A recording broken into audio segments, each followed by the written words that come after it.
અરવલ્લીના મેઘરજમાં જૂથ અથડામણમાં હોમગાર્ડ સહિત 6 લોકો ઇજાગ્રસ્ત થયા છે. ટોળાએ ઉશ્કેરાઈને કારના કાચ તોડ્યા હતા. મેઘરજમાં હાલ અજંપાભર્યો માહોલ સર્જાયો છે. પોલીસે સમગ્ર મામલે વધુ તપાસ હાથ ધરી છે.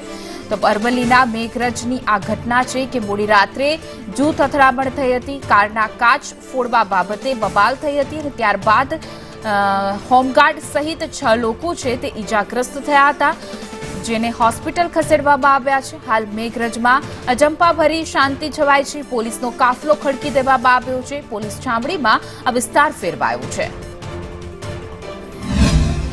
આજરોજ મેઘરજ ખાતે બે જૂથ વચ્ચે સામાન્ય બોલાચાલી થઈ હતી અને એમાં છૂટાછવાયા થોડા પથ્થરમારો થયો હતો.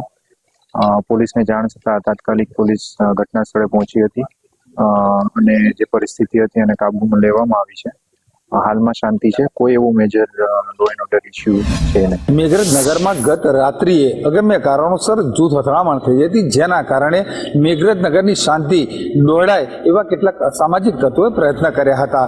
સમગ્ર ઘટનાને લઈ અને નગરમાં ચુસ્ત બંદોબસ્ત ગોઠવાયો હતો. સંદેશ ન્યૂઝ પહોંચ્યું છે હાલ મેઘરજ નગરમાં ઘટના સ્થળે. હાલ મેઘરજની અંદર સંપૂર્ણ અજંપાભરી શાંતિ છે. કયા કારણસર આ અથડામણ થઈ તે કઈ કારણ જાણી શકાયું નથી, પરંતુ જિલ્લાની તમામ પોલીસ ખડકી દેતા મેઘરજનો જે માહોલ કે જે સલામત થતો હતો એ પોલીસે ક્યાંક ને ક્યાંક શાંતિ પાડેલી અહીંયા સ્પષ્ટપણે જોઈ શકાય છે. પોલીસ દ્વારા આ જૂથ અથડામણ કયા કારણસર સમગ્ર બાબતે તપાસ હાથ ધરાઈ છે. જયદીપ ભાટિયા સાથે શૈલેષ પંડ્યા, સંદેશ ન્યૂઝ, અરવલ્લી.